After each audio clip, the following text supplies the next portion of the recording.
Bonjour à tous, c'est Wedicap. Aujourd'hui, nouvelle vidéo et bienvenue sur cette chaîne secondaire Ken Sora React. Une chaîne secondaire dans laquelle je fais des lives, je poste des petits extraits de mes interviews, de mes invités, etc. Et notamment quelques petites vidéos actu supplémentaires, bonus, pour pouvoir faire un petit peu augmenter les abonnés de cette chaîne et pour pouvoir justement avoir une chaîne de backup, de secours, sur laquelle je fais des lives dans lesquels, par exemple, j'ai réagi aux Epstein Files. Vous avez été nombreux d'ailleurs à la voir, j'ai eu des super retours. Je poste aussi des petites vidéos, des petits shorts. N'hésitez pas à aller voir dans l'onglet short les vidéos courtes. C'est des petits extraits sympathiques. Bref, aujourd'hui, Soral nous parle depuis la Russie. Justement, il va nous parler de la stratégie de Poutine pour pouvoir justement continuer à se stabiliser en tant qu'État et pour pouvoir justement, pas vaincre l'Occident, mais pouvoir contrer, on va dire, l'occultisme occidental qui vise à détruire la Russie par des sanctions qui en fait ne marchent pas. Il va un petit peu nous livrer aussi son avis sur la Russie depuis qu'il y est, les différences culturelles, son retour sur la Russie, le climat, comment il se sent dans ce pays-là, le contexte social, l'atmosphère sociale. Ça va être assez intéressant. Je remercie évidemment Tomasovic 2.0 que j'ai reçu sur la chaîne aussi. Je l'ai aussi reçu sur la chaîne. N'hésitez pas à aller voir mon interview avec lui sur la chaîne Kentra Actu. Je vais mettre un petit pouce bleu d'ailleurs sur son émission. Je vous invite à faire la même aussi sur cette vidéo. Pouce en l'air, abonnement. Et ben écoutez, on va regarder la vidéo. Et ben c'est parti. Justement, par rapport à toutes ces contradictions qui viennent aussi d'Occident, comment est-ce que tu juges la patience presque stratégique de Poutine qu'il a à l'heure actuelle vis-à-vis de l'Occident? Parce que bon, ne serait-ce qu'avec les mouvements qui ont été payés dans les pays de l'étranger proche de la Russie, et en particulier, surtout depuis 2014, et est-ce que ça va pas montrer justement la faiblesse réelle de l'OTAN? Ça s'analyse de manière assez contrastée. On peut dire effectivement que Poutine joue sur la durée, sur le raisonnable, le sérieux, et en même temps, il y a une autre dimension qui est plus embêtante, c'est qu'en réalité, la Russie n'est pas un contre-empire et n'a pas, si tu veux, une proposition culturelle qui serait alternative en fait, à la domination occidentale. Ça, c'est quelque chose qu'on constate de deux manières. C'est qu'il y a Moscou est très américanisé en réalité sur des tas d'aspects. C'est une évidence, tu vois. À l'hôtel où j'étais, le restaurant s'appelait le New York. Hein. Tu t'imagines Ah pas ouais. l'équivalent à New York s'appelait le Moscou, tu vois.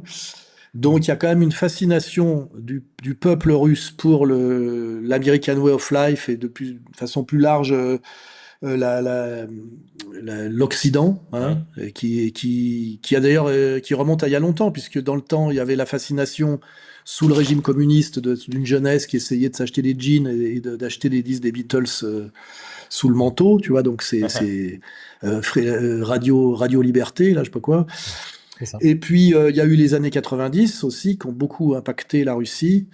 Et puis il y a quand même il y a quand même ça, c'est-à-dire que la Russie n'est pas un contre-empire culturel. C'est on va dire un empire qui résiste à une certaine agression. Là, tu as vraiment la certitude quand tu es en Russie que les Russes résistent à une agression. En fait, ils ne font que se défendre comme un ours, tu veux, un peu somnolent, qui, quand on l'emmerde auto, finit par donner un coup de griffe.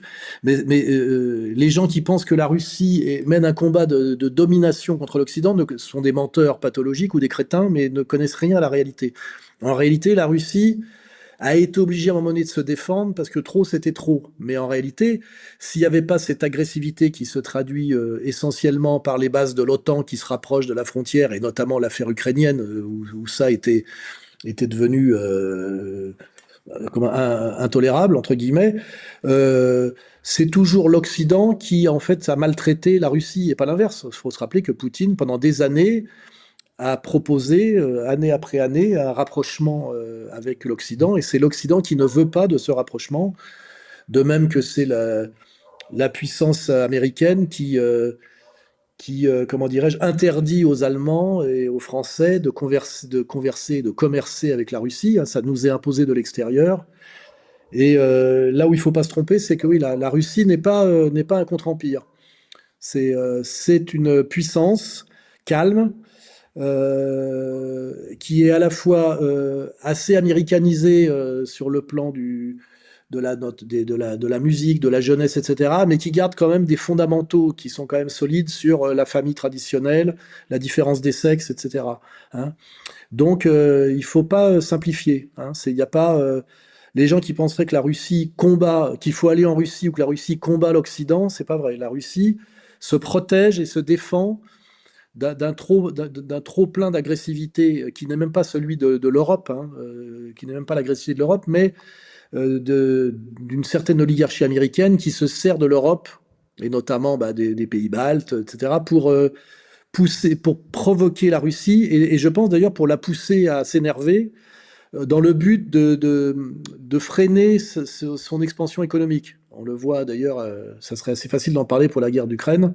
C'est un peu l'Occident pousse à la guerre. C'est un peu ça cette idée. Et la sagesse de Poutine, c'est d'essayer justement de ne pas tomber dans le piège, ce piège dans lequel est tombé Hitler à l'époque, hein, si on fait un parallèle, où il s'est énervé et il est rentré en guerre. Et cette guerre, il ne pouvait, dès lors qu'il est rentré en guerre à la fois contre la Russie, l'Empire anglais et les États-Unis, ne pouvait Ouais. que la perdre. Et je pense que Poutine est vraiment un type très mesuré, très raisonnable et qui ne veut pas aller au-delà d'une opération spéciale. Alors parfois on lui reproche, hein, mais parce que je crois que c'est un piège qui est tendu à la Russie de la pousser justement à une guerre qu'en réalité l'Europe veut lui faire. Donc oui, voilà, Poutine en fait est raisonnable, il sait ce que c'est que la Russie, il sait quelles sont ses forces, il sait quelles sont ses vues, et en fait, il est dans une position en réalité défensive. Même dans le Donbass, en fait, c'est une guerre défensive, hein, quand on analyse bien les tenants et les aboutissants.